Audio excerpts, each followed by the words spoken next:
Мені погрожували, що вони мене будуть зараз гвалтувати. Вони там кілька ночей проводили, там одна жінка і 17 чоловіків. When we are talking about women captivity, it requires some special treatment, some special products, some special understanding. We do believe that all perpetrators should be identified and then punished according to norms of international law. Hello and welcome to Ukraine in Flames, a special project by Ukraine Media Center and NGO Euro-Atlantic Course. My name is Maria Romanenko and today we will discuss the subject of Ukrainian captive women. According to the data of Human Rights Center Zmina, whom we will speak to later in the program, about a fifth of the captives of the recently occupied areas of Ukraine are women. They are often threatened with sexual violence and forced to share detention cells with men. Pregnant captives receive no medical assistance and have to live in conditions which are dangerous to the health of the mother and the child. If you want to know more about the subject, please continue watching this video and subscribe to our channel so that you don't miss our videos in the future. The NGO Media Initiative for Human Rights has investigated Russia's captive women since the start of the Russian-Ukrainian war in 2014. The NGO's coordinator, Tatiana Katrichenko, explores how Russia's treatment of captive women in Ukraine's occupied areas has changed since the all-out invasion in February 2022. Наша організація готує вже другий такий аналітичний звіт про жінок, яких отримували в заручниках в полоні. Сама ідея прийшла тому, що насправді до того здавалося, що заручник або полонений, він був завжди чоловічої статі. Але коли відбувалися так звані обміни, ми тоді говоримо, що це так звані обміни полонених, ми бачили на картинках жінок. І про жінок дуже мало говорили. І нам зацікавило це питання, чому саме жінки, в яких умовах їх утримували. На той момент ми до 24 лютого зрозуміло було, що жінок, переважно більшість жінок, яких утримували, це були цивільні мешканки окупованих територій. Ще декілька це були, які затримані під час перетину, але військовослужбовець не було на той час. Після 24 лютого ми можемо говорити, що картина змінилася.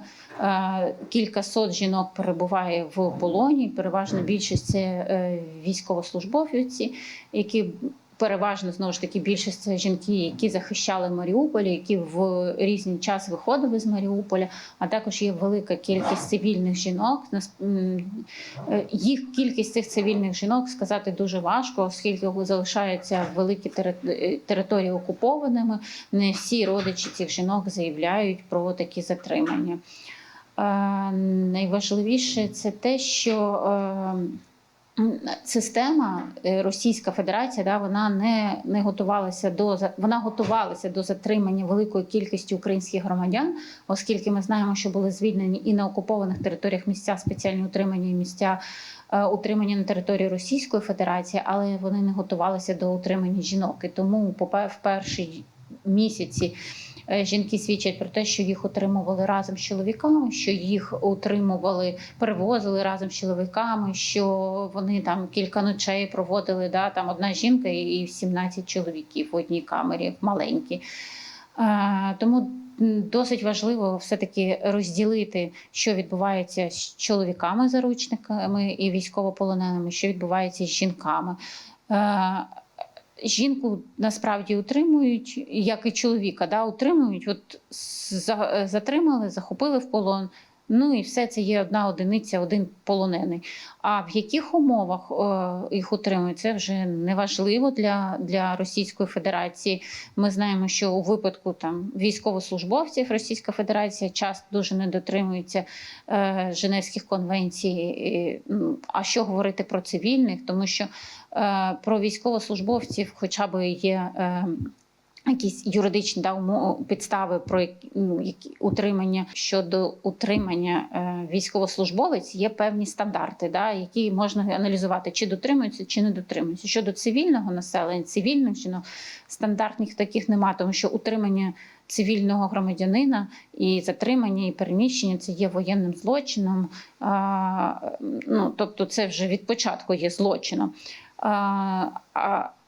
якщо вже Російська Федерація починає щось порушувати, вона починає порушувати у всьому. І їй вже точно не цікаво, в яких умовах утримується жінка.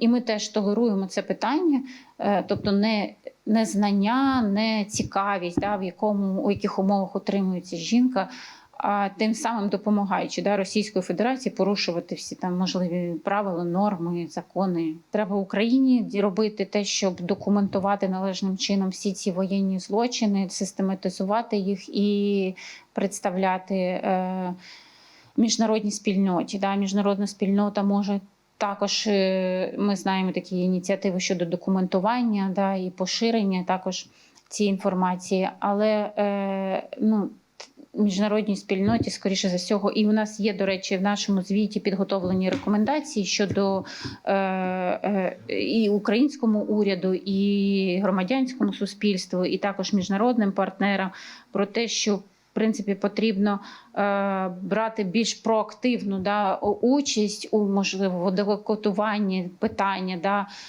військовополонених, жертв насильницьких зникнень. І якийсь робити фокус саме на жінках, тому що ця тема, поки ми про неї не говоримо, її не існує. What makes a captive woman different to a captive man? Women often have different physical and psychological needs to men. Olga Reshetilova from the NGO Media Initiative for Human Rights explains more. Of course, the captivity, illegal captivity during the armed conflict always is awful for both, for men and women. But when we are talking about women, it requires some special conditions of the captivity. For example, women usually need some hygienic products or some special, special treatment. Or when we are talking about women who have children, we also deal with the issue of separation of mother and child. And sometimes it triggers me personally the most, because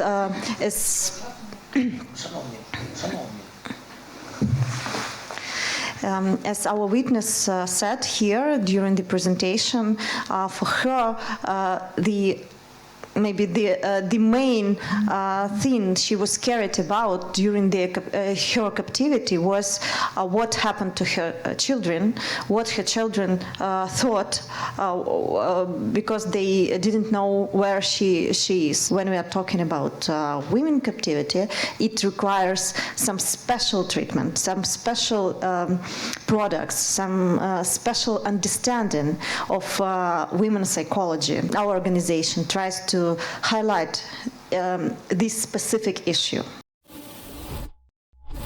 To understand the horrible reality of occupation and captivity, it is best to hear it firsthand. Olena Bubnova is an internally displaced person from the Kherson region who was held captive by Russians. Я була затримана на проукраїнському мітингу російської армії.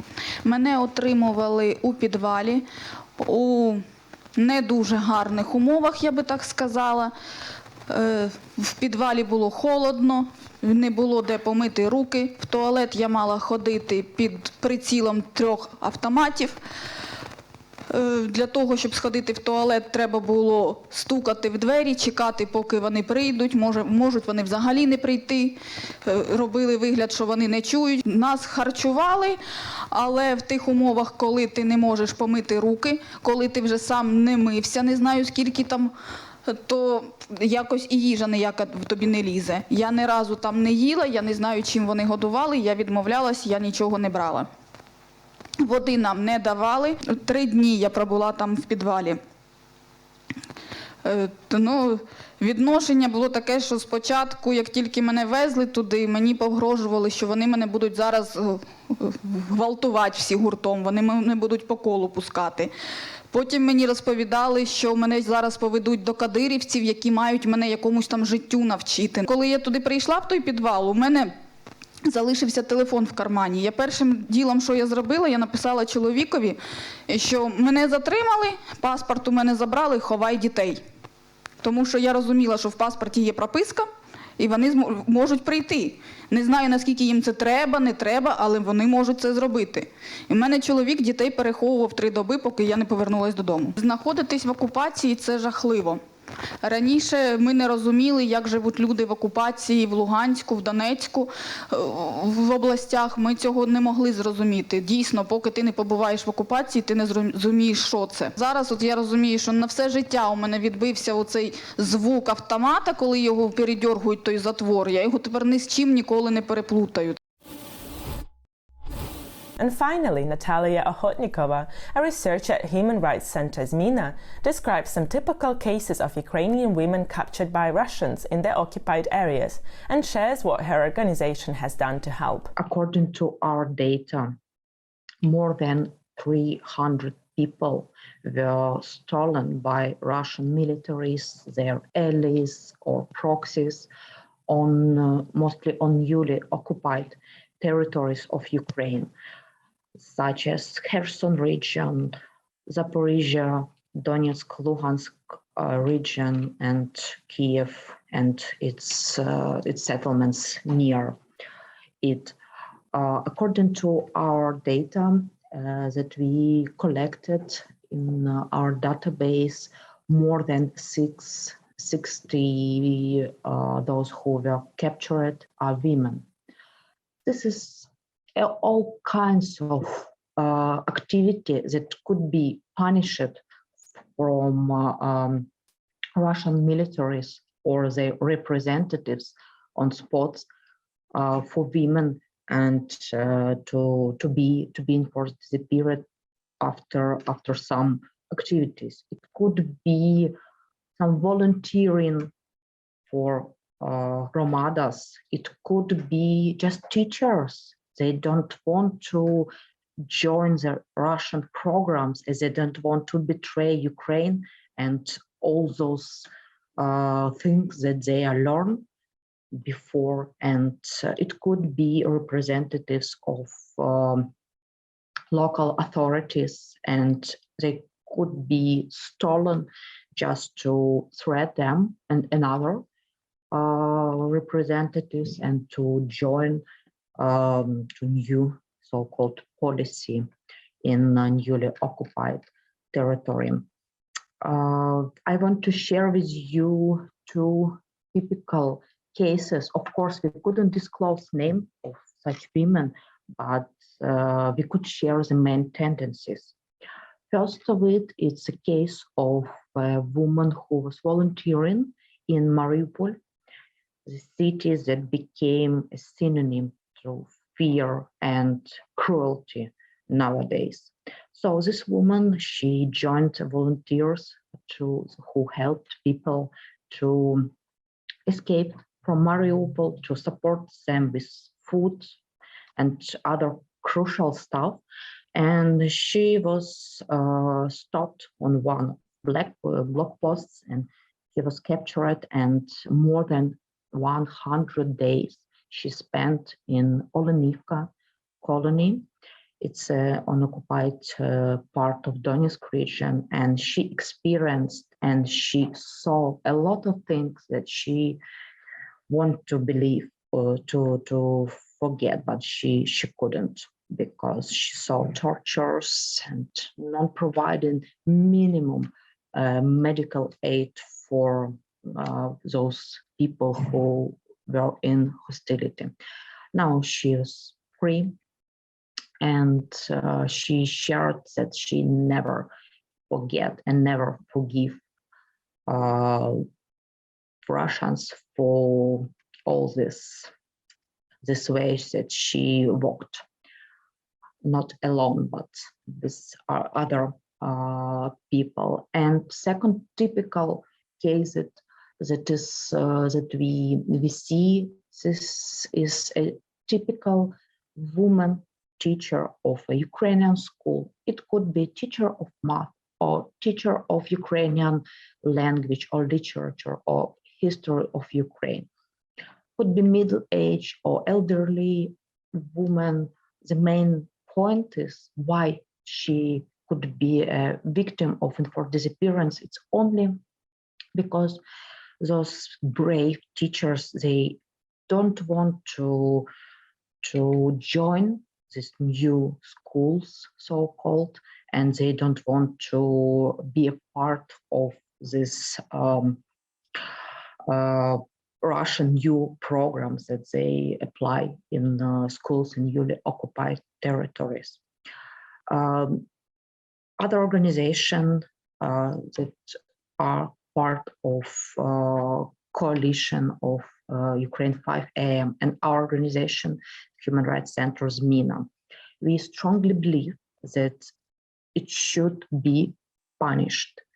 Such cases that are doing with our people nowadays. So we are not only collect information about such violations, but we also, together with partners, we provide this information and send all kinds of legal applications to both international and European mechanism of protection of human rights, because we do believe that all perpetrators should be identified and then punished according to norms of international law.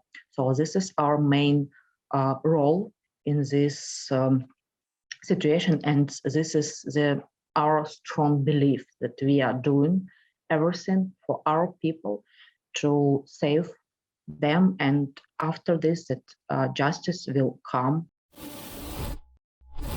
You've been watching the special project by Ukraine Media Center and Euro-Atlantic course dedicated to the Russian-Ukrainian war, Ukraine in Flames.